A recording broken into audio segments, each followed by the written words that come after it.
Yo interpretaba muchas veces las experiencias cercanas a la muerte como un proceso alucinatorio, pero muy bien estructurado.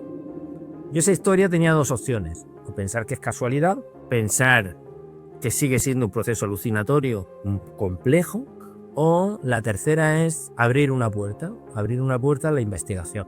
Las respuestas que hizo la resonancia magnética, las zonas que se iluminaban o que sí veía que tenían cierto grado de actividad, no correspondían a la actividad que tiene una persona que tiene un proceso esquizofrénico, psicótico o alucinaciones. Pues se parecía a un relato de una experiencia real, con un fuerte contenido emocional. Cuando dijimos que cierre los ojos, recuerda esa experiencia cercana a la muerte, y vimos que se asemejaba muchísimo más a un hecho que había vivido. Estamos demostrando que el cerebro está viendo una realidad real.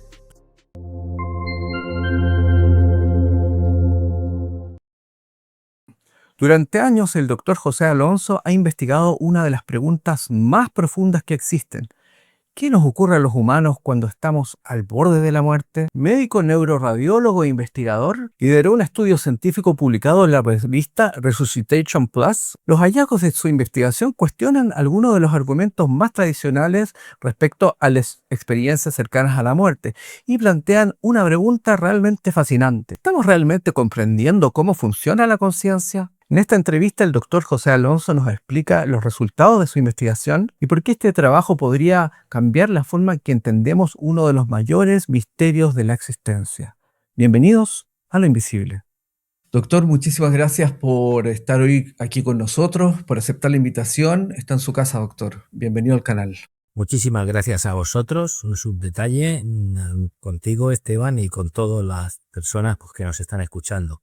Un detalle muy bonito, pues porque este momento ha sido negociado por la diferencia horaria. Ahora ya me encuentro en España, y negociado y más que nada pues por tu sana y simpática insistencia de poderlo realizar, y estoy muy orgulloso de comunicar más allá del Atlántico, con las noticias y los datos y las reflexiones que hemos hecho con estos estudios y con el tema de neurociencia, que es tan interesante y tan bonito y tan desafiante. Encantado de estar aquí. Gracias, doctor. Doctor, para comenzar, usted era un médico originalmente escéptico en relación a lo que eran las experiencias cercanas a la muerte. ¿Qué fue lo que lo hizo cambiar de idea y lo llevó finalmente a apasionarse e investigar en profundidad de este tema? A ver, es muy interesante porque efectivamente mi especialidad, aparte de haber tenido otras carreras, porque hice psicología, historia y geografía, historia del arte y alguna otra carrera más, es investigar, es estudiar, es darle vueltas a las cosas desde un punto de vista muy científico, porque nos ha ayudado muchísimo, porque está haciendo que la sociedad progrese y porque de alguna manera, directa o indirectamente, nos acerca a la luz.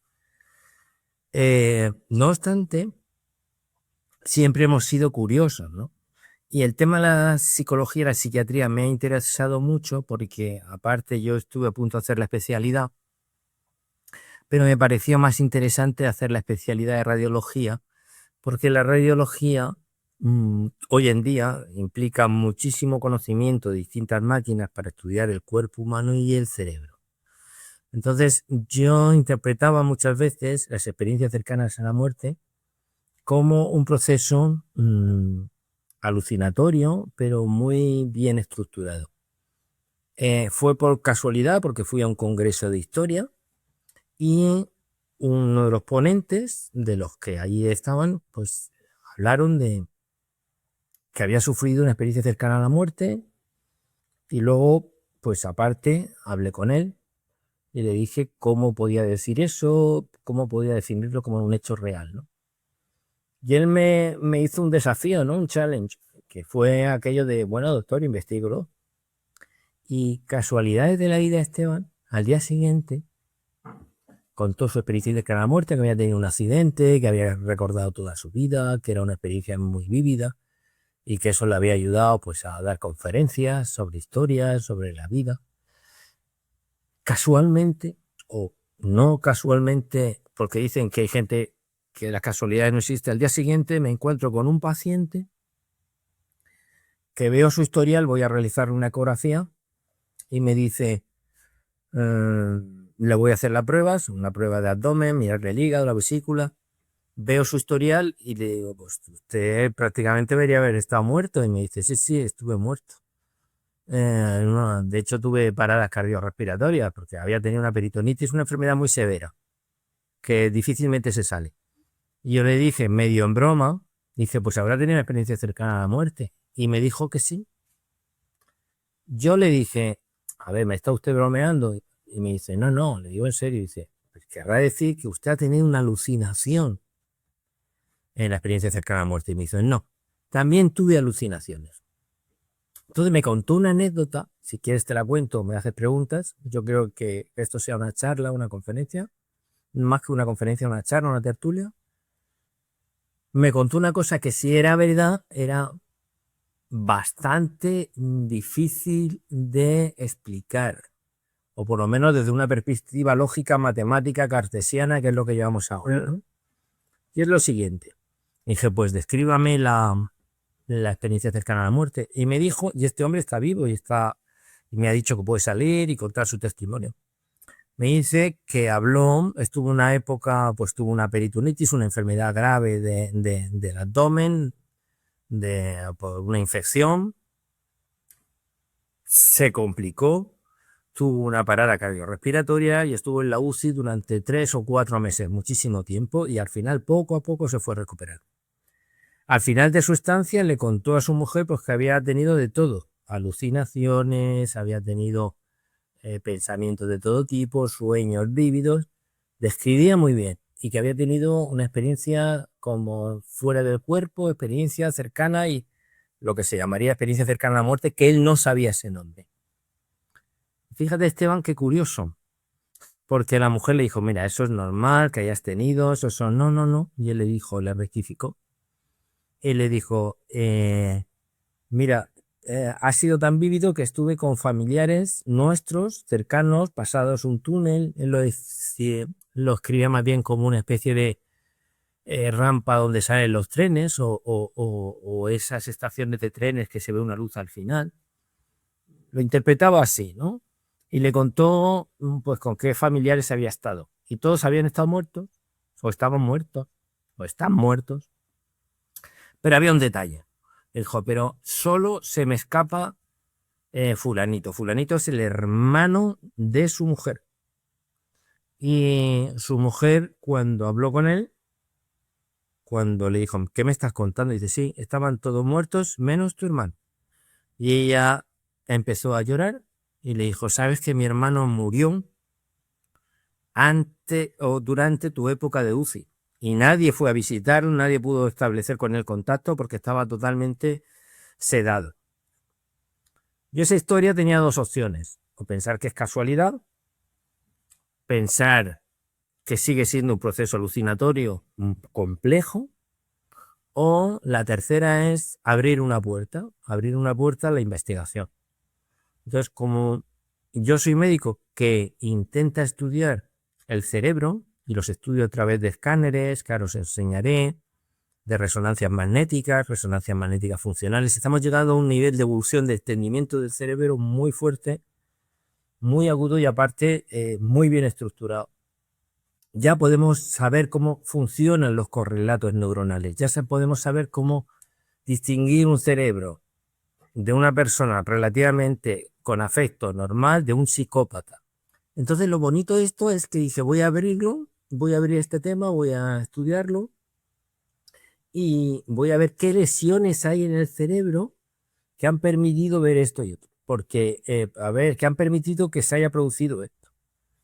Y aparte voy a tener una entrevista con la mujer aparte, porque quiero ver el perfil psicológico de personas que idean, tienen paranoias, tienen pensamientos que son imaginarios, pero que luego los hacen realidad. Yo iba con esas hipótesis, con esos presupuestos, pero fui investigando y fui haciéndole las distintas pruebas desde ecografía para ver cómo estaban los grandes vasos, que ahora te enseñaré, pero más o menos es todas las estructuras vasculares que alimentan al cerebro, que muchas veces pequeñas lesiones pueden afectar a esta zona del lóbulo frontal y puedan tener problemas de pensamientos, y ahora hablaremos de temas específicos. Y otra cosa importante era ir haciendo más pruebas, ir viendo el perfil psicológico y ver si ese relato o ese correlato se continuaba. Y entonces sucedió una cosa maravillosa, y es que justo cuando estaba estudiándolo hace 15 o 16 años, salió un estudio de resonancia magnética funcional, que digamos que es lo más nivel más top, más alto para estudiar cómo funciona el cerebro, cómo funcionan los distintos lóbulos, las conexiones que tienen, ¿no? Entonces vi un artículo que hablaba un poco parecido a eso, o sea, que es cómo funciona el cerebro de personas que han visto cosas.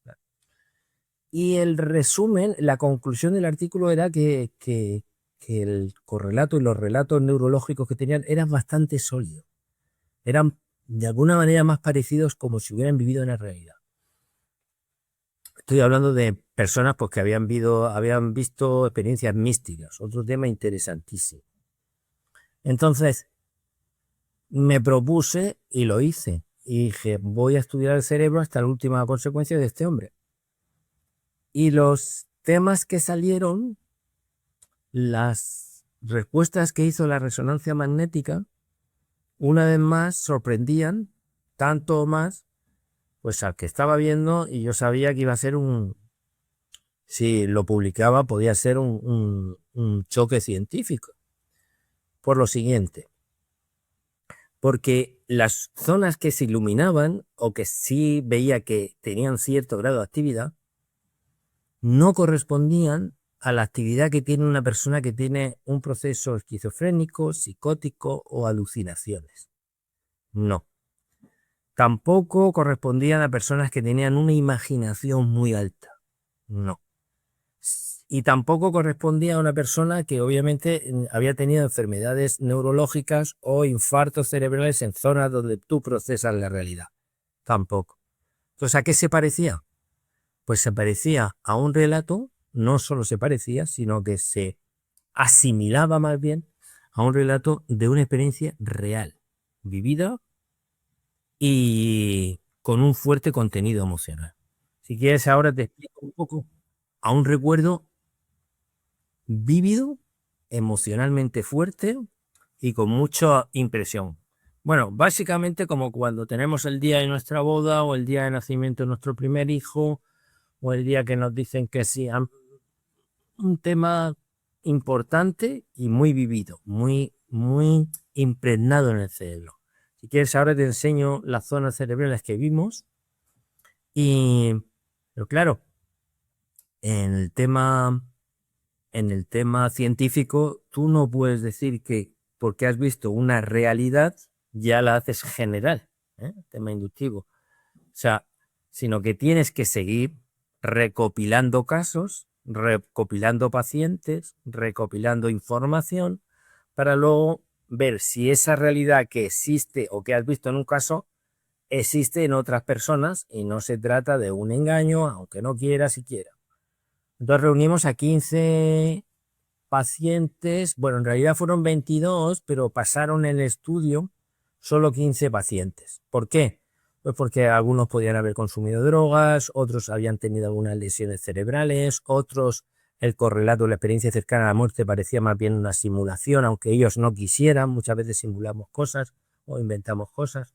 Y solo esos 15 pues pudieron hacerse todos los estudios psicológicos, neurológicos, de escáneres, de ecografía, de resonancia magnética estructural, que nos dice cómo es la estructura, y resonancia magnética funcional, aparte de estudio general del cuerpo. Hicimos todo lo más científico posible y afortunadamente, después de estar un año, año y medio, mandando el artículo y hablando con las revistas más importantes del mundo científico, en este caso Resuscitation se llama, nos admitieron el artículo y ya está en la ciencia, ya está en la ciencia.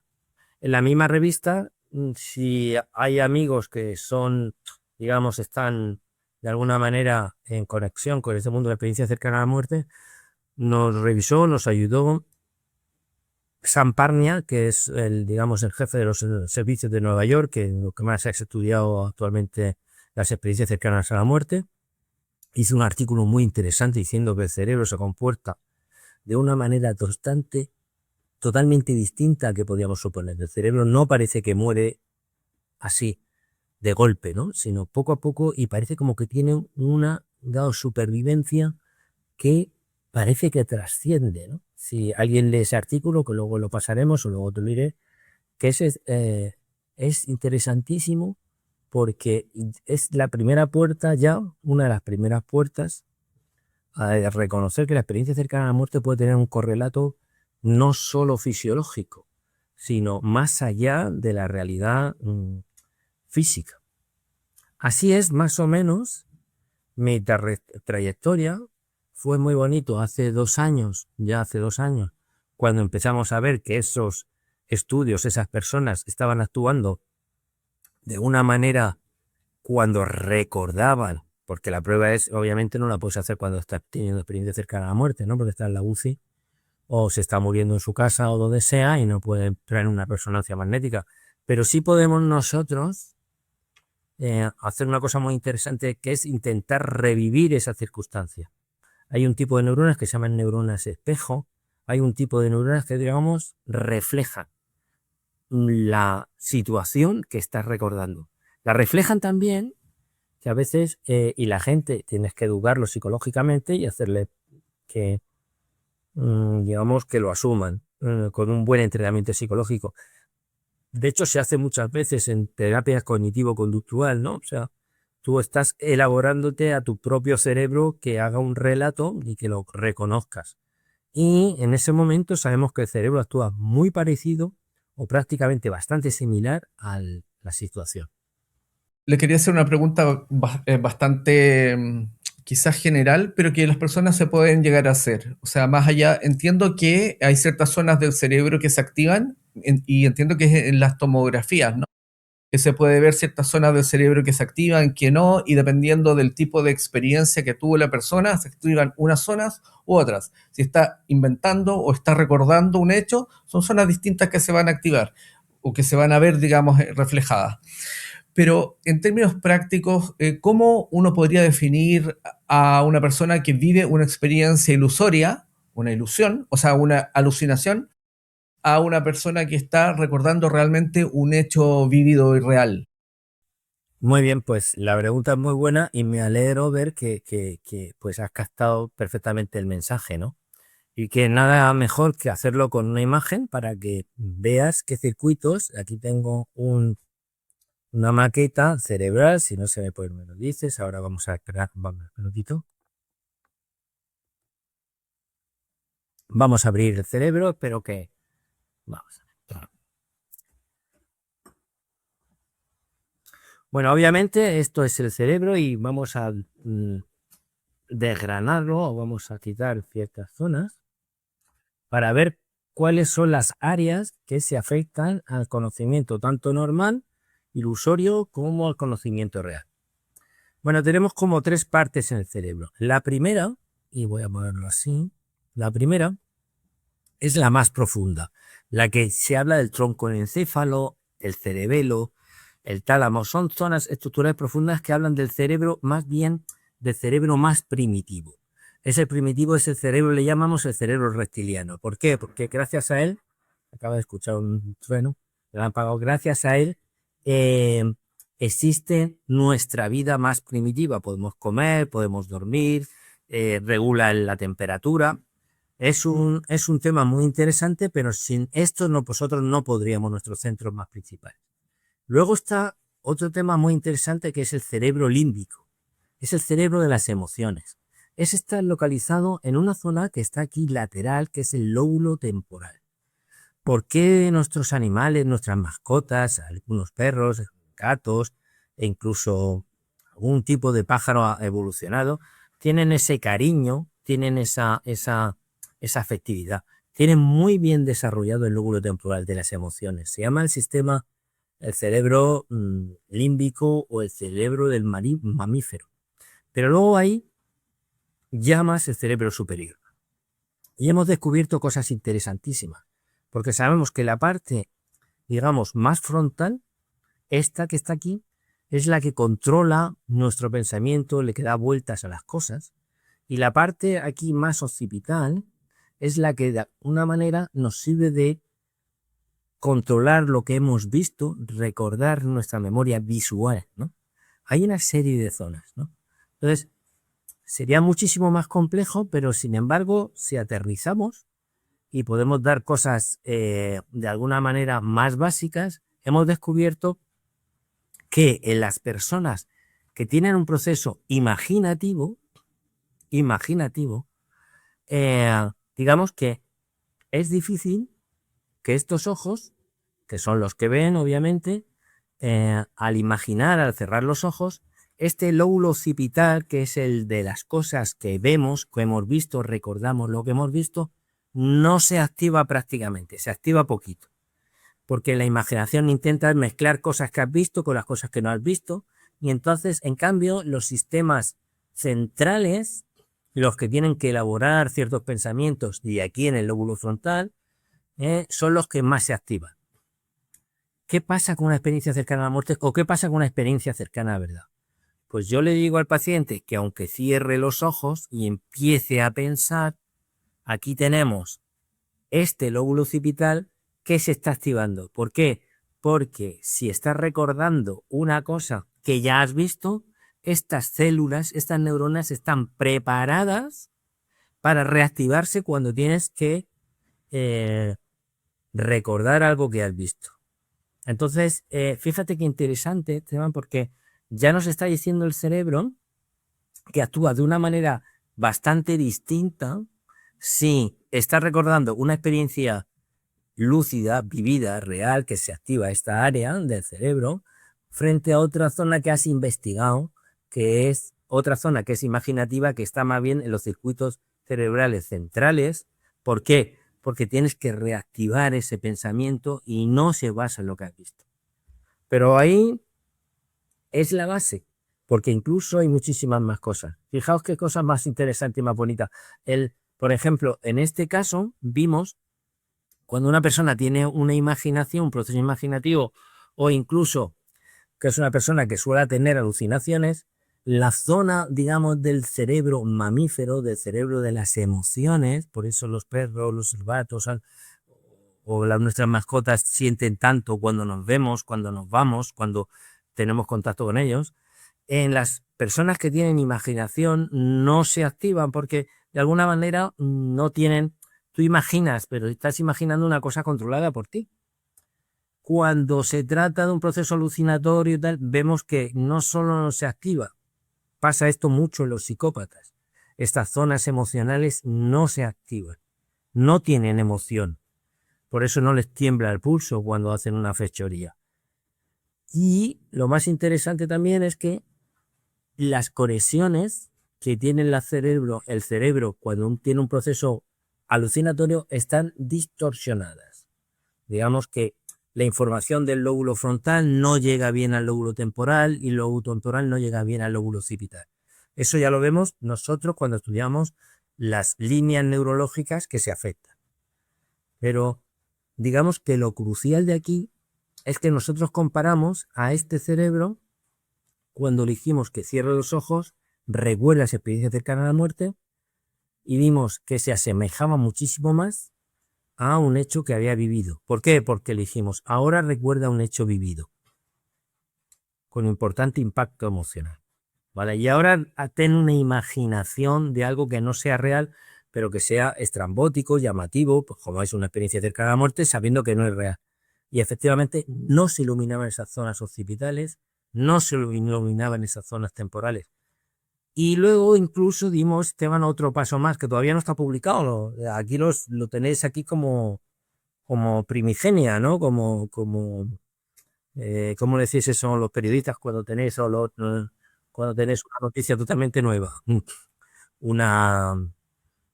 Efectivamente, una primicia, ahí. Esto es como primicia. También hemos hecho un estudio no solo de imaginación, de recuerdos, sino que hemos comparado esas tres cosas.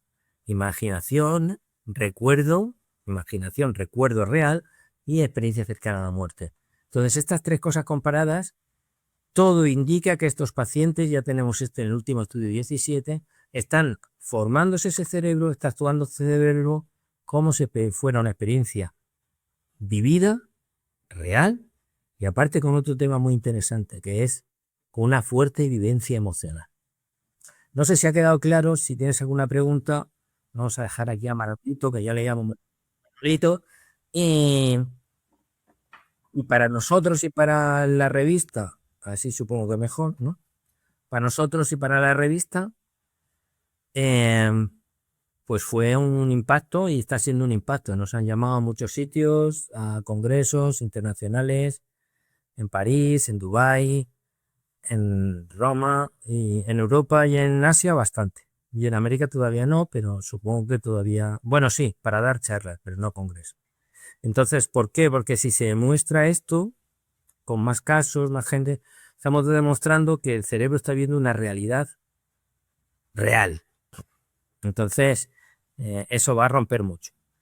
Y fíjate, todo empezó por una casualidad, ¿no, Esteban? Una casualidad que a veces uno piensa hasta qué punto es casualidad, ¿no? Haber ido a un congreso por casualidad, a mí me gusta la historia, casualidad, vi al día siguiente un paciente, me sentí movido, seguía pensando que era pura alucinación, no lo sé, fue muy bonito, ha durado muchísimos años, también hemos obtenido muchos obstáculos, pero al final ha sido admitido en las revistas más importantes del mundo y de este nivel. Doctor, bueno, para mí no existen las casualidades porque yo diría que fue una situación más bien sincrónica. Una situación sincrónica, que una cosa lleva a la otra. Hay muchos hilos que uno todavía no puede entender y desde el punto de vista de la ciencia yo creo que va a pasar mucho tiempo antes de que se entiendan. Pero me llamaba la atención uno de los planteamientos que usted hacía con respecto a que la experiencia se plasmaba cuando es una experiencia ilusoria o imaginada, se plasmaba en zonas diferentes del cerebro, pero cuando era una experiencia vívida que se había visualizado, se había visto con los ojos, se registraba en otro punto.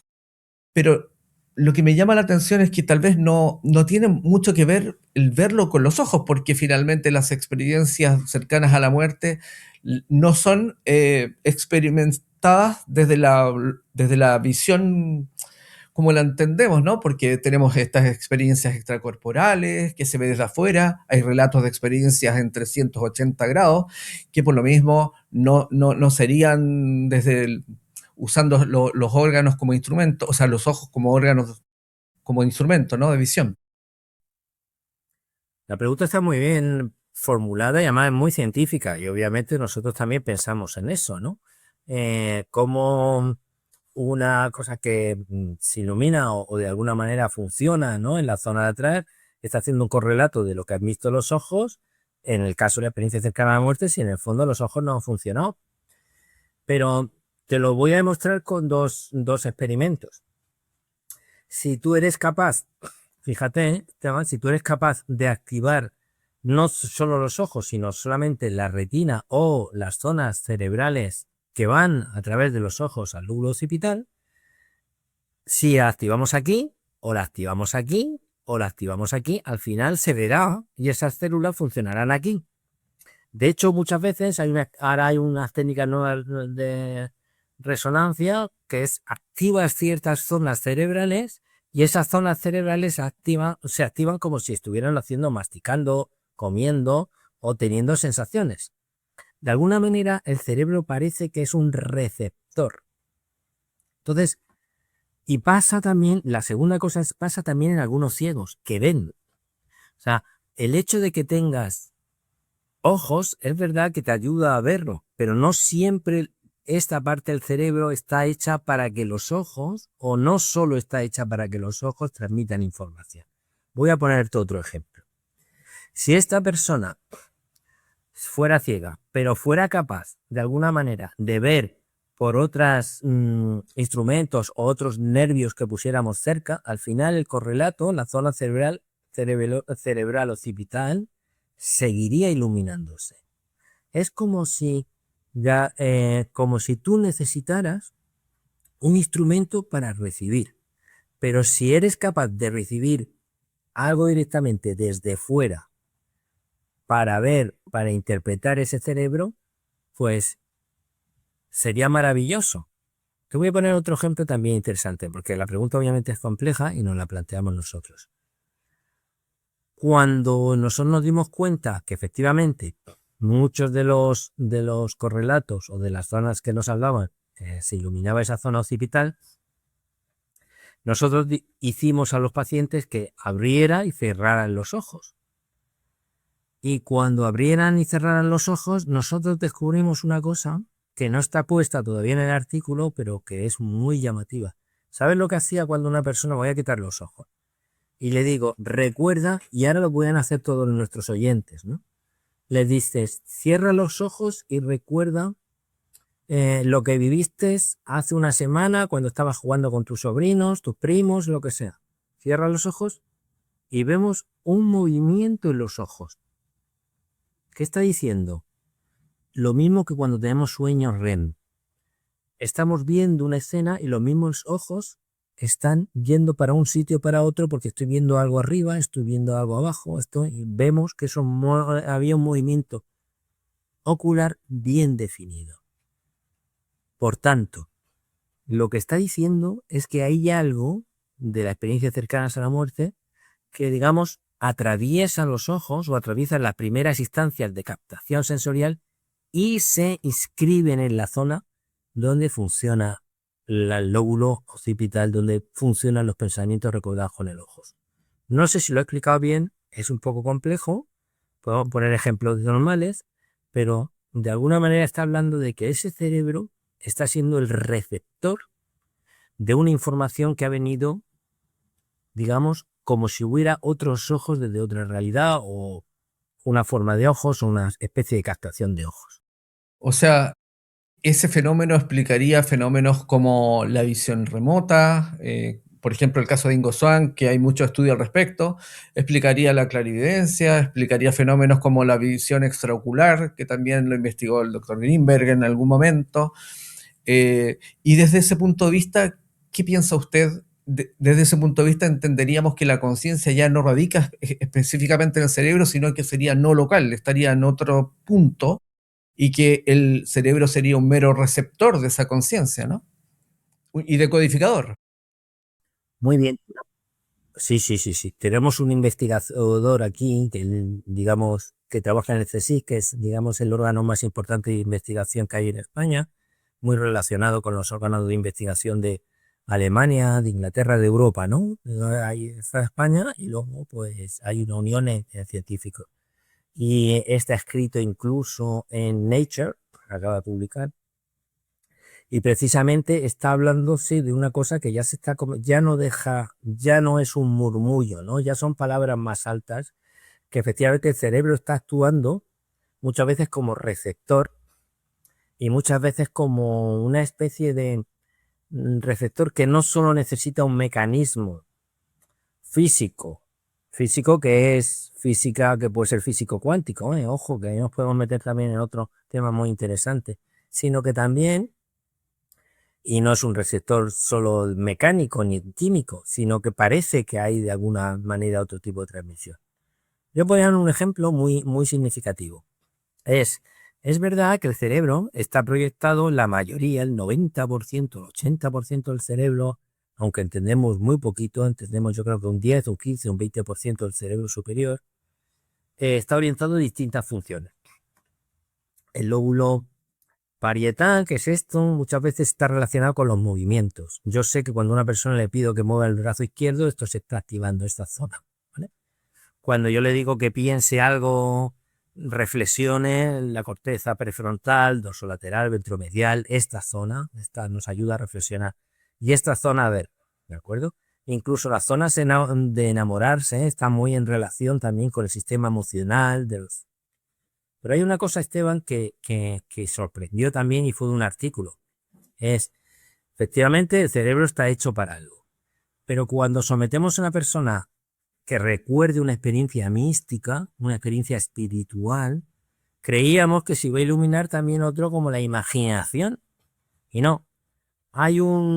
Y hay artículos y en el libro, un libro que he escrito precisamente lo habla, que hay un cerebro como místico, preparado. Entonces, preparado para eso.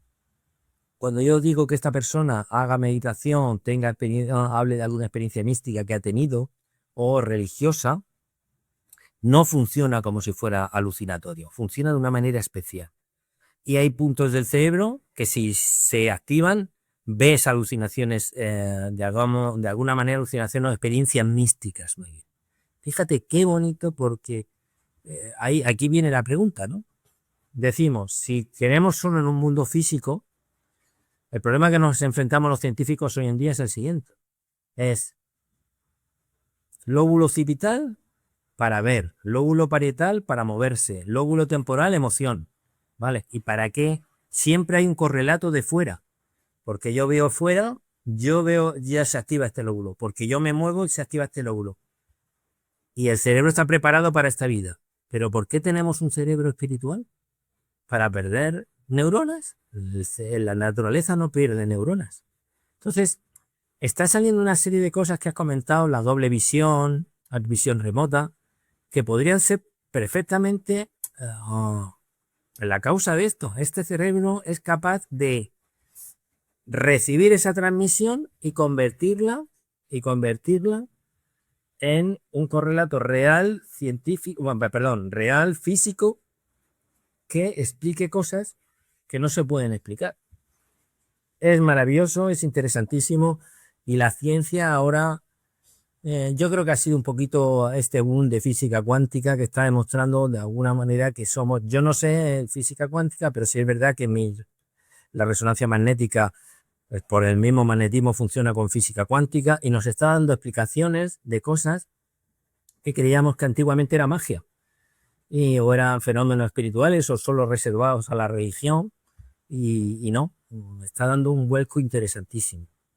Yo no digo, obviamente, pues que sea la puerta abierta a la espiritualidad o que haya otras, pero sí digo dos cosas muy importantes. La primera es que estas personitas que hemos investigado, no están locas ni están enfermas del cerebro, ni una persona que haya tenido esto tiene necesariamente que recibir pastillas por los psiquiatras, por mis colegas, que yo continuamente estoy con ellos, tomando café en el hospital, viendo casos, viendo enfermedades, estudiándolas. Y la segunda cosa más interesante es que lo que parecía que iba a ser una explicación sencilla, tipo alucinación o tipo experiencia mística, pues es una especie de paranoia, parece ser que no. Parece ser que hay un correlato mucho más profundo y más serio y podría dar explicación a estos fenómenos. Conclusión, no es una ventana, no es una puerta, pero sí una ventana a reconocer probablemente otras realidades. Fíjate si me mojo, ¿no? Así aquí en España decimos mojarme, ¿no? Pero ha cambiado una cosa, Esteban, y por este grupo maravilloso que estamos, llamados mis amigos americanos, que me han dicho que la mayoría, junto con españoles, lógicamente, ven este canal, ¿no? Es que ya no hay tanto miedo de algunos científicos a reconocer que de alguna manera, y sin de alguna manera, con ciertos rasgos de realidad, estamos afrontando un mundo distinto al que pensábamos y más acorde a una conciencia espiritual o extrafísica o extramaterial. Hasta el día de hoy. Luego igual salen otros estudios y dicen que no. Pero el camino que estaba viendo es un poco parecido al camino, pues cuando Bohr o cuando los grandes físicos cuánticos, que es un mundo maravilloso y solamente históricamente, empiezan a descubrir que los átomos, que los electrones no actúan según lo que pensábamos, que hay un momento que parece que Dios quiere jugar con el caos, Dios quiere jugar con la casualidad o la causalidad. No lo sé, es un tema tan apasionante que a mí me cambió la vida. Y lo bonito, y lo interesante, y lo bueno, es que de momento no he encontrado ningún correlato científico de colegas que hayan hecho una postura en contra. Sí pueden decir, oye, pues esto se puede interpretar de esta manera u otra. Pero estas personas ni están locas ni están mal de la cabeza, y esta filosofía está mal digamos, esta corriente está equivocándose. No. Parece ser que hay cosas que nos darían explicación a este fenómeno que contaríamos con otra realidad, como hemos dicho.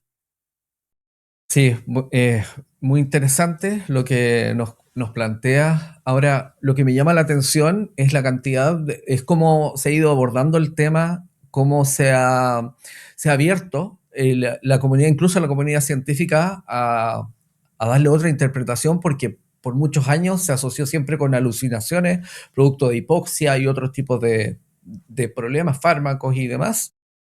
Entonces hay una apertura que yo veo que es muy positiva, y producto de esta apertura, me imagino, hay mucha gente que se está animando a compartir sus propias experiencias, que no podemos asegurar que el 100% de esas sean experiencias reales, pero por lo menos debe haber un porcentaje importante. A mí me llama la atención, hay gente que comenta eso, cada día más gente sale y se atreve a explicarlo. Y sabes qué, tú decías que no son personas que están locas o que tienen un problema psiquiátrico, y es un súper tema ese, porque muchas personas lo guardan por años por el juicio social, ¿no? Porque consideran que está loco, que está mintiendo. El miedo al que dirán. Exactamente. Y el guardarlo para sí, finalmente un peso es como un quiste que llevan dentro, que cuando se atreven a abrirlo públicamente, los libera muchísimo. Mi pregunta sería, de acuerdo a su estudio, ¿tiene una idea qué porcentaje de las personas que han pasado por comas o ese tipo de experiencias podrían haber experimentado una experiencia cercana a la muerte? Según mi estudio, lo que pasa es que yo fui muy estricto, porque si quieres ser especialmente estricto para que luego la comunidad científica más purista, por así decirlo, lo admita, tienes que ser extremadamente rígido en todos los procedimientos, muy escéptico. Y yo vi que la gente que tenía experiencia, para mi estudio, era un 5, un 3%, no llegaba a más. Dicen todas las, bueno, pues todos los estudios generales y algunos científicos de nivel que es más alto, 15, 20, 30, pero yo solo pude contar con eso. No soy estadístico, la estadística es muy interesante, la estadística es necesaria. Ahora me estoy peleando precisamente ayer a estas horas con un programa estadístico para ver qué puntos neuronales funcionan más, cuáles son los que dominan, cuáles las áreas que están afectadas, y eso es necesario, pero es esa rejilla. Yo creo que personalmente, esto ya es mi impresión personal, no como médico, pero sin recuento científico, ¿vale? Esto ya personal. Yo creo que es menos. Yo creo que también es verdad que hay mucha imaginación a veces. Hay gente que cree que una alucinación es una experiencia cercana a la muerte.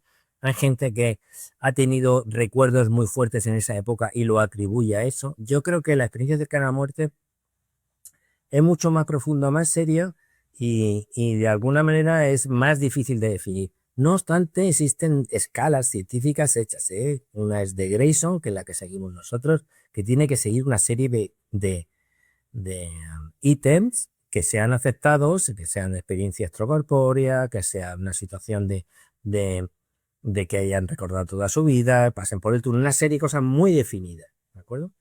Pero a mí lo que me interesaba era ese test, y también me interesa mucho cómo está ese cerebro y cómo está ese cuerpo. Entonces, si ese cuerpo está bien y ese cerebro está bien estructurado, es cuando empezaba yo a estudiarlo.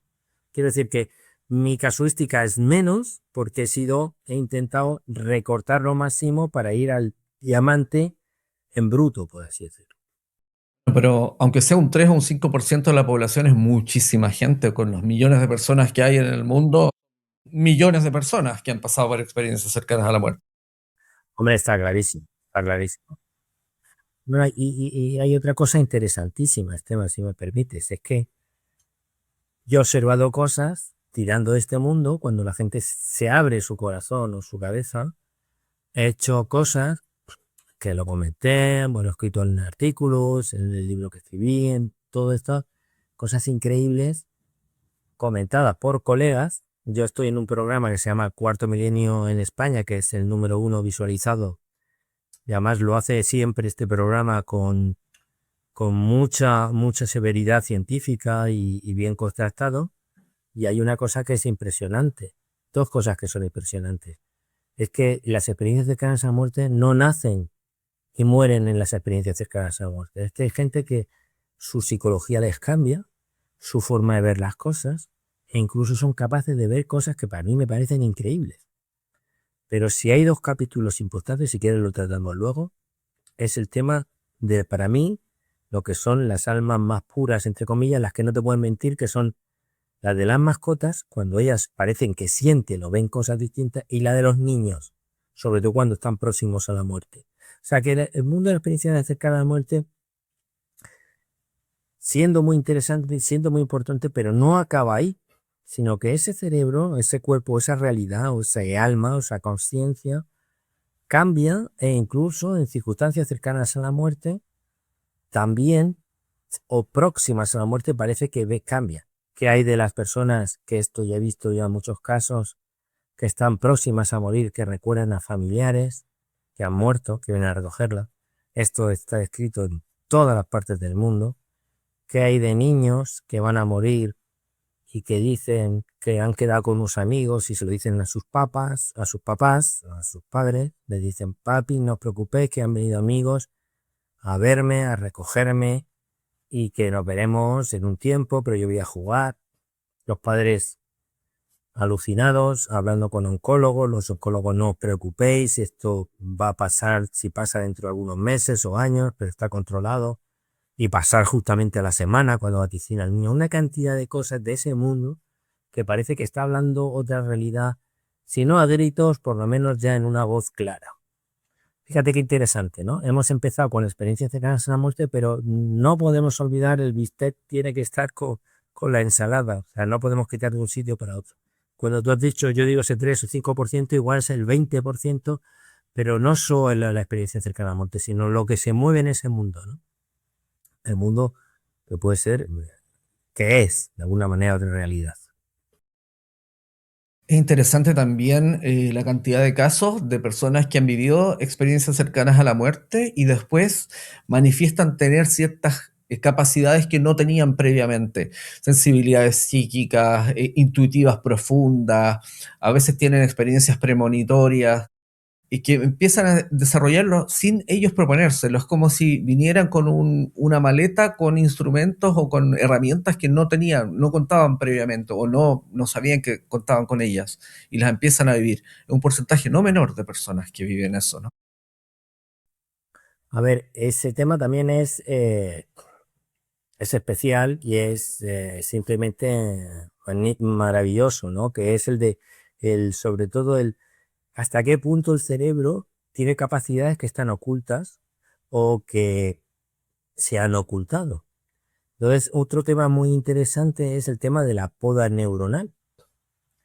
Fíjate, voy a contar otro estudio científico que ha salido poco a la luz, pero sí es verdad que ha salido en revistas muy importantes, porque el tema científico muchas veces que no llega a la divulgación. No llega a la divulgación, es una pena, pero muchas veces estamos más, que no tengo yo, a mí me encanta el fútbol, he seguido estos mundiales, está muy bien, o me puede encantar hay aficiones que están muy bien y son muy bonitas, pero a veces nos quitamos lo importante de esta vida, que es realmente quiénes somos, a dónde vamos, qué va a ser de nosotros de dentro de 20, 30, 40 años, o qué han sido nuestros familiares más queridos, ¿no? Entonces esto, como se habían dejado solo en el lado de la filosofía o la religión, pues, y yo creo que es un error. Es un error porque tenemos que estudiar al hombre desde el punto de vista de la historia, de la medicina, de la sociología. Y hay un tema interesantísimo, por eso conecto con la investigación que hicieron. ¿Sabes, Esteban? Que nosotros oímos, entramos una vez más, nuestra antena de fuera, que no es la única antena, es a través del pabellón auricular, viene al oído externo, oído medio, oído interno, y luego aquí hay una zona, en la zona precisamente izquierda, que es donde procesamos todo lo que oímos, todo lo que la conversación tiene, incluso hay un área de Broca que nos ayuda a hablar. Muy interesante. Y da la casualidad ya una vez más en comillas, que es solo en el lado izquierdo. El lado izquierdo está más hecho para el lóbulo izquierdo, para la funcionalidad. Cuando nosotros activamos, hacemos cosas, estudiamos, movemos, se activan fundamentalmente las zonas cerebrales izquierdas. Cuando nosotros, en general, luego tiene peculiaridades. Ahora voy a decir por qué os explico esto. Cuando nosotros hacemos estudios filosóficos, mentales o religiosos o espirituales, la zona que más afecta es la derecha y también en la zona temporal. Fíjate. Ahí vamos. Hicieron un estudio, han hecho estudios con... Hay cerebros, muy pocos, que esa zona del pensamiento, de la audición, cuando estamos escuchando, cuando estamos hablando a nosotros mismos, activan no solo el lado izquierdo, en algunos casos el lado derecho también. Y ahora voy a decir por qué. Pero ¿sabes lo más interesante? Que en los niños se ha descubierto que la elaboración del lenguaje está en los dos lóbulos, tanto el izquierdo como el derecho. Y en una zona del lóbulo derecho muy cercano a donde se activan los patrones de espiritualidad. ¿Qué significa esto? Que para los niños las palabras a veces son mágicas, o tienen un contenido espiritual, o filosófico. Y para eso, cuando le hablamos a un niño de rezar, o de que el abuelito está en el cielo, o que no estoy haciendo ninguna apología, ¿no? Pero de religión, pero cuando decimos eso, parece que lo capta muy bien. No hay que explicarle mucho a un niño y decir, oye, mira, pues hay cosas que están ahora en la material, pero hay cosas que inmateriales que existen sin que nosotros las veamos. En España tenemos los Reyes Magos, pues en América no sé si tenéis Santa Claus, o cuando estuve en Estados Unidos pues hablábamos también bueno, pues de los ángeles, y entonces los niños los captan muy bien. Pero ahora se ha descubierto que hay una especie de correlato neuronal, que es el de la palabra, que los niños están muy relacionados con la espiritualidad. ¿Y sabes lo que pasa? Que a los 12, 13, 14, 15 años eso se poda. ¿Por qué? Porque a partir de esa edad los niños ya empiezan a leer, empiezan a escuchar y ese mundo, el mundo mágico desaparece. Ya no creen en Santa Claus, ya no creen en la espiritualidad, ya no crean esos fenómenos y entonces de alguna manera eso se inhibe. Y diría aún más, el mismo cerebro se encarga de podarlo, ¿no? De decir, bueno, como esto no funciona o este es el mundo, me han dicho que no es verdad, voy a anularlo y me dedico a otras cosas. Y entonces llegamos de nuevo a la conclusión. Cuando uno ha tenido una experiencia cercana a la muerte o ha tenido un momento de estrés, es capaz a veces de tener intuiciones y cosas que no tenía anteriormente. Pero es que igual no es que no las tenía, sino que las tenía cortadas. No sé si me he explicado bien porque muchas veces las cosas son un poquito complejas, pero no dejan de ser muy interesantes y corroboradas. O sea, que a modo de conclusión podemos decir que tenemos un cerebro excesivamente bien preparado de pequeños para cualquier cosa, no solo para idiomas, que también, para entenderlo, tal, sino otras realidades, otros fenómenos que trascienden, pero cuando llega una edad que nos dicen no existe, no, no, no y no. Y si dices que existe, estás loco. Y si insistes, te daremos pastillas.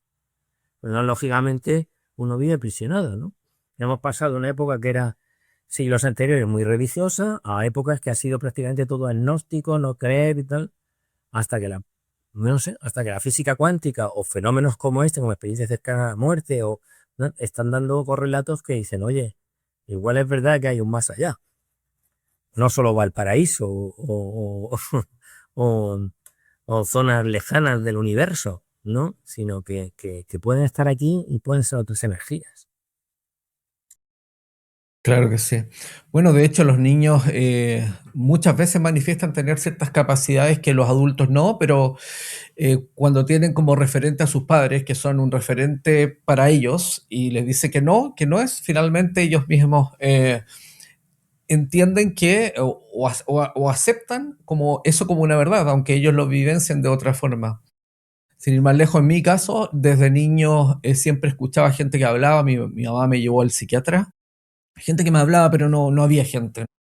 Y le dije a mi mamá, después de muchos años de escucharlo, mi madre me llevó al psiquiatra, me hicieron una serie no sé, de sesiones, yo no lo recuerdo, muy niño, y me dijeron, no, que era un niño normal, solamente que era muy creativo y es normal que los niños a esa edad tengan sus amigos imaginarios y eso. Y eso siguió ocurriendo en mi vida hasta el día de hoy. De repente escucho, pero que no afectó mi vida, digamos, pero es algo con que uno puede llegar a convivir y por eso la gente que es sensitiva normalmente lo tiene desde niño. Eso es como que nunca se hubiese aplacado o quizás baja un poco en la adolescencia y después se activa nuevamente. Ahora, con respecto al mismo tema y las SM, sí, Sí, un inciso, Esteban, pues tuviste mucha suerte porque se ve que eran profesionales y descartaron que o lo asumieron como una especie de realidad, aunque fuera interna. Pero fíjate la cantidad de miles o de millones de niños o de personas un poco mayores que dicen eso y están considerados como, y mejor no lo digas, están considerados como enfermedad. Aunque sea solo liviana, ¿no? Es que esta persona es muy imaginativa, entre comillas, ¿no? O sea, un abrazo a todos los que han tenido que sufrir eso, ¿no? Que han tenido que sufrir, pues muchas veces que les hayan dicho, y le hayan dicho este tipo de cosas. En un capitulillo de, del libro que dije, precisamente hablo de ese cerebro de los infantiles, niños, porque para mí me parece maravilloso y nos va a ayudar mucho.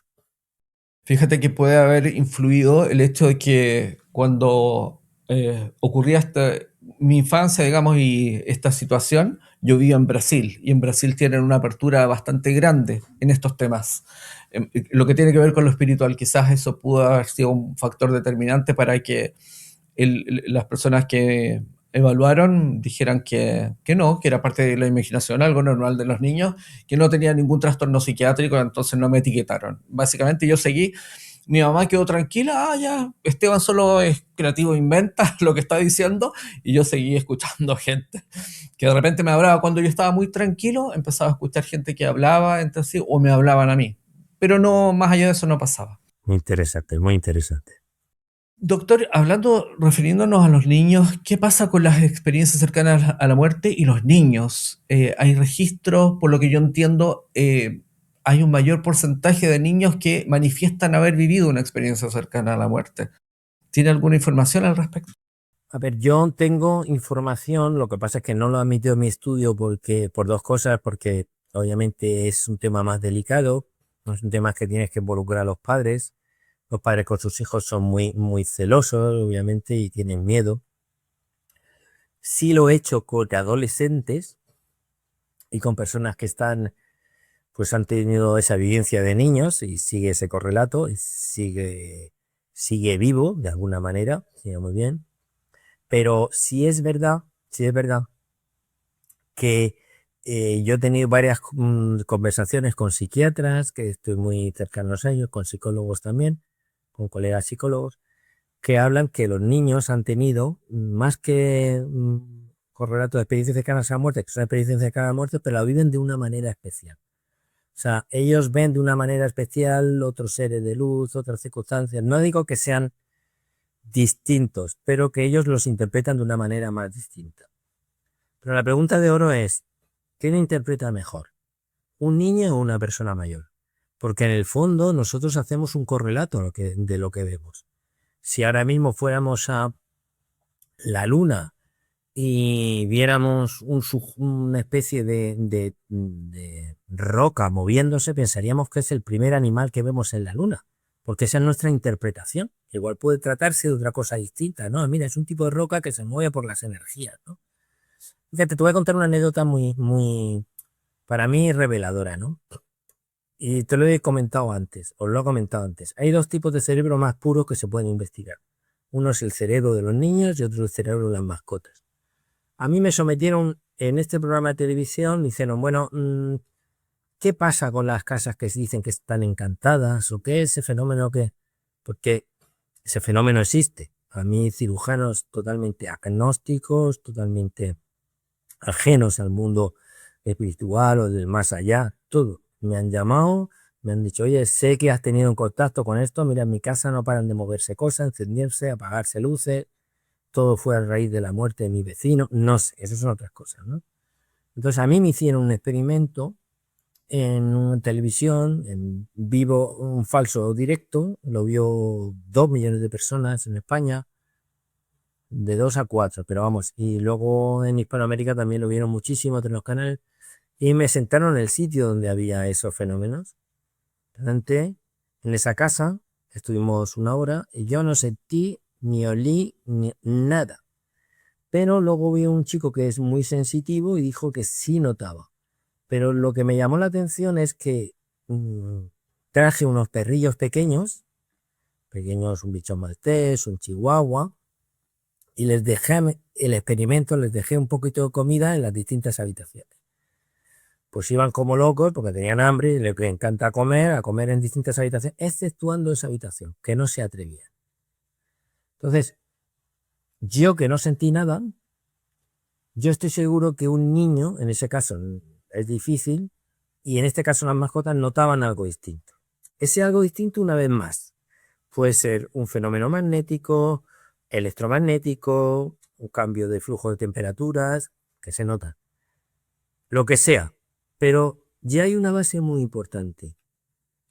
Hay un tipo de energías o pseudoenergías que reflejan y que son captadas por cerebros con menos poda neuronal, o sea, más libres que los nuestros, y con una alta sensibilidad en el lóbulo temporal, en las zonas que captan lo que es la espiritualidad, sobre todo en el lado derecho. Después de haber estudiado tantos años, ¿no es cierto?, el cerebro, el funcionamiento del cerebro, en personas que han vivido experiencias cercanas a la muerte, ¿cuál es el descubrimiento que finalmente lo ha dejado más impactado? Si es que hay si es que hay algo específicamente que lo ha marcado. A ver, lo que me ha marcado muchísimo, hay un personaje en España muy conocido, y en Hispanoamérica también, bueno, y todo, no solo Hispanoamérica, sino en Brasil, Latinoamérica, toda América. Se llama profesor Manuel Sanz Segarra. Ha sido un boom en investigación y en su libro. De hecho, la anécdota es tan fuerte que yo contacté con él porque él habla de mis estudios sin que yo lo supiera. Pero en medicina hay una cosa muy bonita que no se da en otras disciplinas. Es que si alguien habla de tu estudio o de tu investigación, nadie dice, me ha robado este caso, ¿no? No, dice, oye, pues mira, lo nombro porque me parece una persona interesante. Generalmente la crítica negativa, afortunadamente, existe poca, ¿no? Existe, pero existe poca. Entonces, me dio la casualidad, este hombre fue, no sé si lo conocéis, algunos lo conocerán. Sí, claro. ¿Sí? ¿Lo conocéis o no? Manuel Sansegarra. Sí, sí, sí, muy conocido. Cuando él descubre las experiencias cercanas a la muerte, las descubre siendo médico de lo más agnóstico, aséptico y anti de todo. Y un jefe de servicio de los hospitales más importantes de Europa, ¿eh? No solo de España, sino de Europa, ¿eh? A Belviche bueno, al hospital donde estaba él, va mucha gente a hacerse trasplantes difíciles de todas partes, sobre todo en Inglaterra, pero bueno, sería. Entonces, que él descubra eso y se ponga, pues a mí me llamó mucha atención. Pero leyó mi estudio y me nombra. Entonces yo intenté ponerme en comunicación con él. Él es tan famoso que es prácticamente imposible. Pero un día él consiguió mi teléfono, me llamó y me dijo que era muy importante el estudio mío que estaba haciendo, que era muy importante. Y me dijo que quería verme. Pero eso ya te qué interesante, Esteban. Y dice, bueno, pues vamos a quedar la semana que viene en Barcelona. Yo estoy en una zona, está en Cartagena de España, que no está cerca, está a 1000 kilómetros, ¿no? Tengo que pillar un avión, tal. Y me dijo, bueno, pues la semana que viene, si quiere, paso por ahí. Dice, no, que me ha llamado el Papa Francisco que quiere verme en el Vaticano. Y dije, bueno, pues dentro de 3 semanas, cuando yo tengo hora, dice, no, que me ha llamado el Dalai Lama, es que él es humilde y no lo cuenta, pero yo lo. Dice, el Dalai Lama que quiere hablar de espiritualidad conmigo. Me invita allí a Kamandú o esa zona así oriental que está. Fíjate la importancia que tiene a nivel mundial. Entonces, cuando me dijo eso, dice, si tu experimento, me dijo, por favor, necesito que entres en mi canal. Todavía no entra en su canal, le he dicho 3 veces que no. ¿Por qué? Porque he dicho, hasta que no salga el artículo publicado, me da miedo, porque también existe, digamos, el bajo astral. Hay estudios, hay temas de investigación que directamente te atacan a través de bot, a través de contactos, sería esto para otra tertulia, que es espiritualidad o fuera lo materialismo, fuera. Este tema es muy interesante. Entonces, para mí el descubrimiento fuerte fue un domingo, no, entre semana de agosto, aquí hace mucho calor, allí hace frío, a las 3 de la mañana, cuando vi que esos correlatos parecían mucho más. Para mí fue como haber llegado, porque el tema es muy complejo, necesitas saber los relatos, un software muy, muy delicado, con mucho, muy complejo.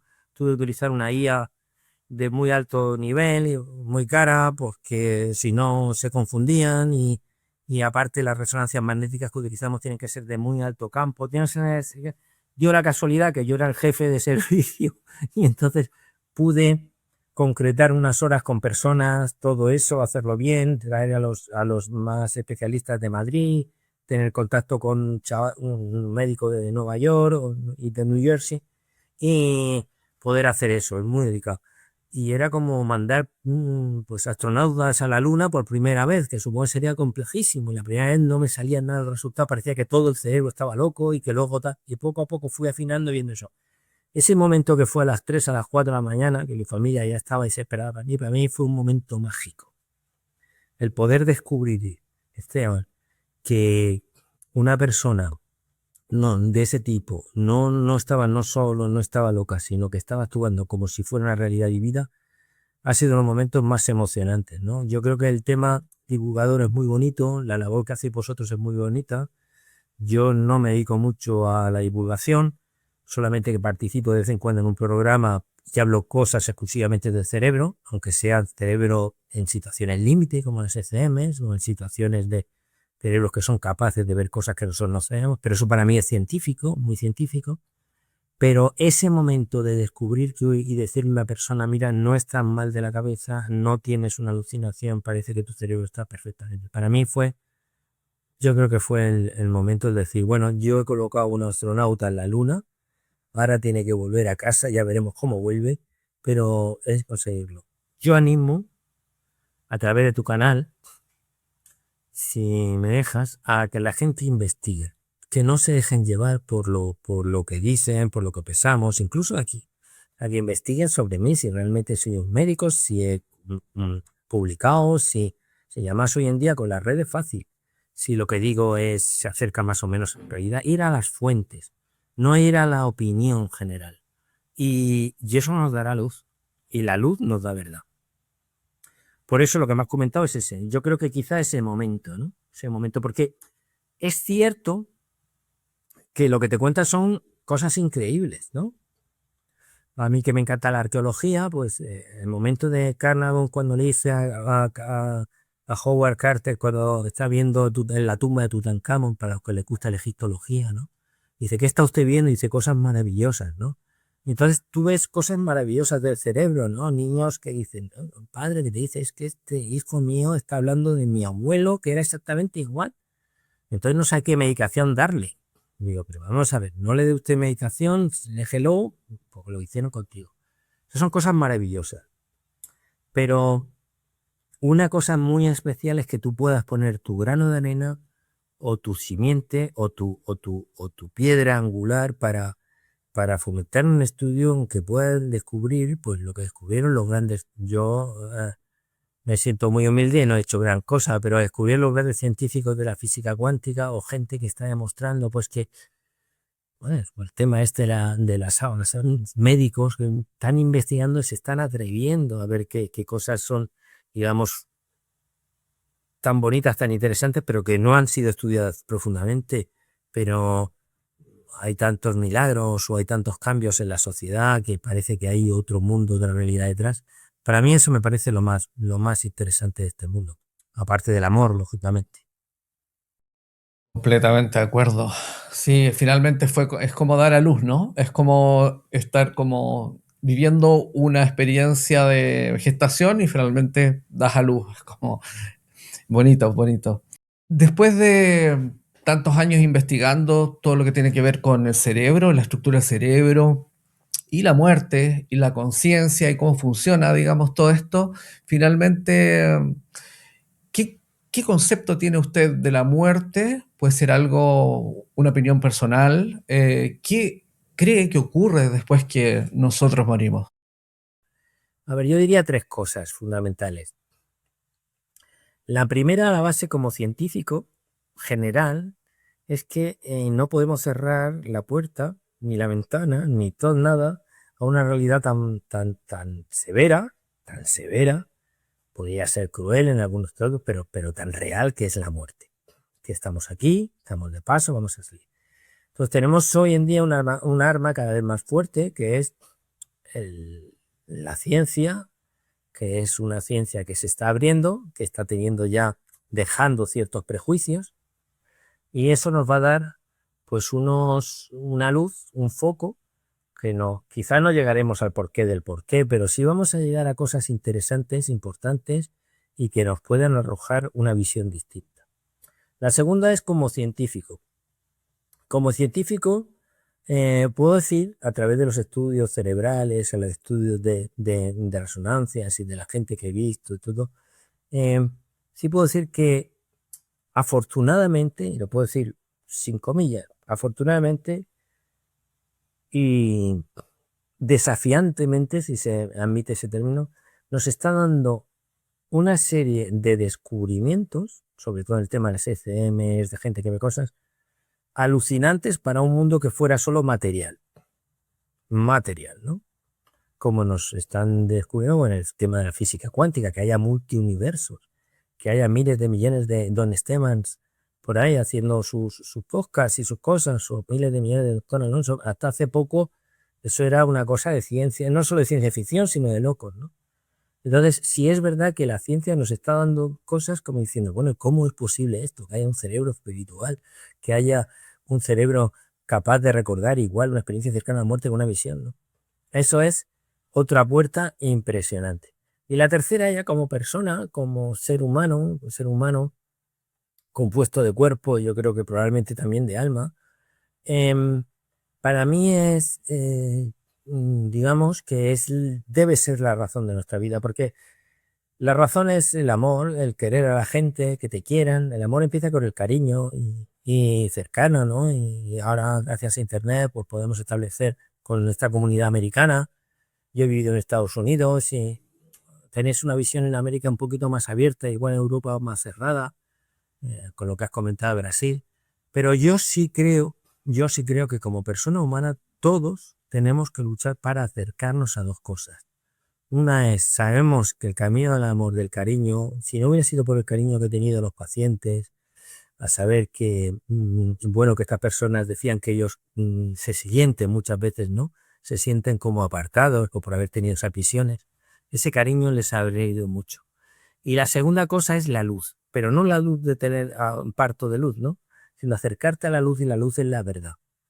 Y yo no soy ningún predicador ni me parezco, ¿no? Pero sí es verdad cuando hablan en la Biblia, cuando y las tinieblas no las recibieron, que hay una especie de lucha entre el bien y el mal, bajo y alto, bajo astral, es un tema que da muchas vueltas, ¿no? Pero lo que sí tengo claro es que si tú te acercas a la realidad, a la verdad, ¿no? Yo soy la verdad y la vida, ¿no?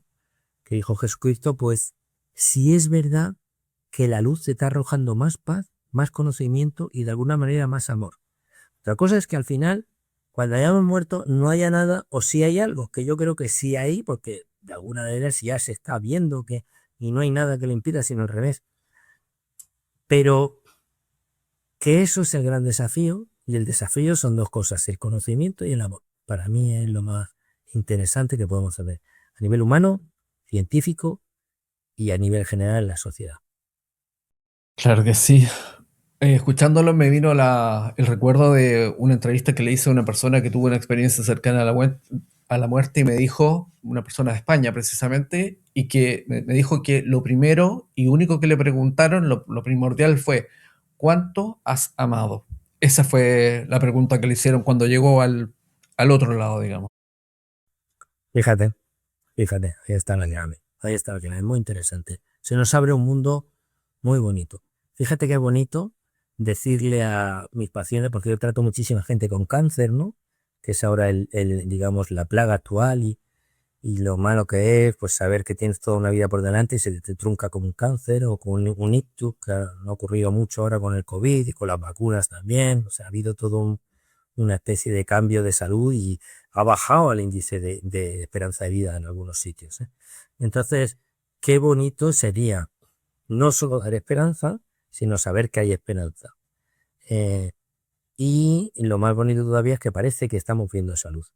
Entonces, y esa luz, y hemos dicho que ese es el amor, ¿no? El amor, el ayudar a los pequeños, ayudar a los grandes, ayudar a los mayores que han sido marginados muchas veces en esta sociedad. Si no eres mayor, no produces, no sirves. Pero si en todas las civilizaciones hemos sido los mayores, hasta las civilizaciones más primitivas, que el consejo de ancianos era muy importante. O sea, un cerebro de una persona mayor que no haya tenido una afectación cerebral importante o la mente, el cerebro es una luz. Es el conocimiento de la abuela que aconseja a la nieta o al nieto o haz por aquí, haz por otro. Todo ese consejo ya ha sido eliminado y marginado. Entonces estamos autodestruyéndonos. Entonces, todas esas cosas antiguas que nos han dado los antiguos y los conocimientos a través de los libros, ya más primitivos, ya sea la Biblia, ya sea los mismos conocimientos de las primeras civilizaciones mesopotámicas, como hablaban de que lo que decían los padres, los abuelos era importante para los nietos o para las sucesiones, era una especie como de luz, decir, bueno, tenemos que seguir un hilo. Entonces, por lo que tú dices, ¿no? Por lo que comentas, ¿no? Que si esas personas, y quizá de la segunda cosa que más me ha llamado la atención es cómo les cambia la vida. Cómo les cambia la vida y cómo viven cada minuto y cada segundo. ¿Sí? Lo dejamos ahí en puntos suspensivos, ¿no? que es, digamos, la mejor manera de abrir la cabeza, ¿no? El cerebro, ¿no? Es decir, y ahora te toca a ti, ¿no? Le podemos decir a nuestros oyentes, y ahora te toca a ti investigar, meditar, darle vueltas, profundizar, ¿no? Nosotros podemos dar una cerilla, una luz, una linterna, y decir, mira, ahí tienes una cueva maravillosa. Y tú vete descubriendo, y ahí tienes tu paso. Doctor, em, tengo entendido que ya está disponible su último libro. ¿Podría explicarnos en qué consiste y cuál fue el factor motivante para finalmente decidirse a publicarlo? A ver, mi último libro que se titula precisamente El alma de tu cerebro, es el primer libro que escribo precisamente del cerebro. Mis libros anteriores eran de enfermedades en la antigüedad, de enfermedades como se trataban, enfermedades en las momias, de enfermedades como las primeras hospitales aquí en España, pues de esta cultura que teníamos, ¿no? De tradición cristiana católica, ya hacen los primeros psiquiátricos, era precioso, ¿no? Pero yo he hecho este libro precisamente y no lo he hecho para editorial ni nada, simplemente lo he colgado, está en Amazon y aquí en España sí se puede adquirir, ¿no? Se llama El alma del cerebro, El alma de tu cerebro. O sea, lo buscas en Google, El alma de tu cerebro. Entonces, no he hecho una edición muy grande, pequeñita, pero sí quiero que la gente que le guste este tema, por lo menos tenga un conocimiento hasta dónde llega la ciencia, dónde llegan las investigaciones últimas en el cerebro en situaciones, digamos, extremas. He puesto ejemplos como, por ejemplo, el cerebro del psicópata, ¿vale? Pero, describiéndolo, pues para que yo me di una cosa, Esteban, me di cuenta de una cosa muy interesante. Es que la gente que escucha estos canales, yo tenía un prejuicio, decía que eran de un nivel medio o bajo intelectualmente. ¿Y cuál ha sido mi sorpresa? Que la mayoría de gente que escucha estos canales, que investiga, tiene un coeficiente, a ver, intelectual lo sé, pero y de investigación y darle vueltas, que yo cuando he tenido que ir a algún congreso, a alguna charla, he dicho, pues es que habla como un científico, es que tenéis incluso, bueno, los divulgadores, ¿no? Entonces, me propuse escribir el libro solo cuando hubiera hecho ya las investigaciones y las hubiera hecho publicada en la revista, ¿no? Y aquí está la investigación del cerebro, ¿no? Y fíjate qué bonito, eh, que aquí explico las resonancias magnéticas funcionales, que es la parte, ¿no? Esto los ojos, esta es la zona occipital, que funcionan las personas que han tenido una experiencia cercana a la muerte. Pues por primera vez puedes verlos en cómo ese cerebro se está activando y esa célula occipital de la vez. A ver, no quiero hacer spoiler del libro, pero sí es verdad que también es cierto que lo he intentado abrir, a ver si tengo. Mira, hablo de la poda neuronal también, que es un tema muy interesante. No quiero hacer mucha publicidad, lo único que quiero es, yo he abierto lo máximo que he podido para gente que, pues económicamente no puede o no debe, tampoco es que esté muy claro, pero sí tenga conocimiento hasta el capítulo que habla hasta el cerebro de los niños, está en Google Playbook, creo, gratis, porque me interesa más que la gente sepa, más que obviamente, porque hoy en día de vendiendo libros, no sé, ni es mi función, no sé, gana.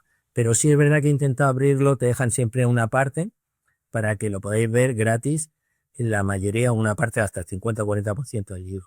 Pero lo que quiero, solo que he querido demostrar este libro es más o menos que sepáis cómo funciona ese cerebro, cómo funciona ese cerebro en circunstancias de experiencias cercanas a la muerte, o el cerebro del niño, o el cerebro del psicópata, y os llamará muchísimo la atención, porque, por lo menos a mí me llama, lógicamente al escribir, porque no es lo que esperamos, no es que lo que esperábamos, son cosas interesantísimas. Y luego hay otra cosa, si me permites, que es que le doy una especial importancia al cerebro del niño, del bebé, ¿no? De estos cerebros, de estos circuitos que tienen tan especiales, porque yo creo que esos son un foco de luz. Y la dedicatoria que la podéis ver está dedicada precisamente a estas personas, a las PAS fundamentalmente, personas altamente sensibles. Porque para mí han sido los grandes marginadas y son digamos, un diamante en bruto de gente que tiene una sensibilidad especial y a veces sufre más. Es así más o menos mi experiencia, que he querido plasmarlo, y si sale bien pues haré la segunda parte. Si no, también la haré para gente que le guste. Ya está. Perfecto. Bueno, vamos a dejar los enlaces del libro del doctor aquí publicados debajo de la entrevista. Así que nada, el que esté interesado, cliquea sobre el enlace y puede adquirir el libro del doctor. Vale. Y si tienen alguna consulta, ahora actualmente estoy viendo algunos casos de enfermedades cerebrales de personas muy especiales. Tengo que seleccionar, porque obviamente esto lo hago gratis et amore, pero en algunos casos pues les puedo ayudar. Aparece ahí de Instagram, aparece en lo del libro al principio, que es Dr. José Alonso Ruiz, DR, arroba doctor todo junto José Alonso Ruiz, y ya está. Y nada, para mí encantado estar. Nos ha costado quedar por el tema de horarios, sitio, pero mi consejo es eso: dar toda la luz, investigar y dar todo el cariño. Aunque sea un perrito pequeño, o aunque sea la vecina pesada que siempre pregunta lo mismo, ¿no? Sí, pero igual al día de mañana nosotros seremos los vecinos pesados, ¿no? Y eso tenemos que transmitirlo. Dar luz y recibes luz. Y dar conocimiento, recibes conocimiento. Bueno, mi mascota y yo no quiero dar agradecimiento por este rato que ha sido muy bueno, muy simpático. Ya pasa una cosa rarísima, y que durante la retransmisión, que puede ser casualidad o no, hace un calor terrible, y aquí en esta zona de España nunca llueve, ¿no? Y ha llovido, ha caído una tormenta preciosa aquí en el patio. Entonces ha refrescado. Me llama mucho la atención. Otra vez más, casualidad, causa, pero vamos, no estaba ni previsto. Sincronías. Doctor José Alonso, muchísimas gracias por haber estado hoy con nosotros. Ha sido realmente un gusto compartir con usted. Ha sido muy didáctico. Creo que a las personas les va a dejar bastante claro. Son temas complejos, son temas que no son tan simples de entender, pero lo ha hecho de una forma, para mí, magistral, muy, muy didáctica, y queda muy, muy claro. Así que muchas gracias por estar hoy aquí. A todos vosotros, y estoy a tu disposición, y seguiremos viéndonos. Eso espero. Lo invitaremos en una próxima oportunidad. Y quiero darle las gracias a todos ustedes por habernos acompañado hoy, y si les gustaba la entrevista con el doctor, compártanla, denle me gusta, suscríbanse al canal si no lo han hecho, y así podemos expandir estos conocimientos a muchas más personas. Nos vemos en el próximo episodio. Chao. Gracias por acompañarnos. No olvides suscribirte, darle me gusta o ver uno de estos dos interesantes videos. Nos vemos en el próximo episodio.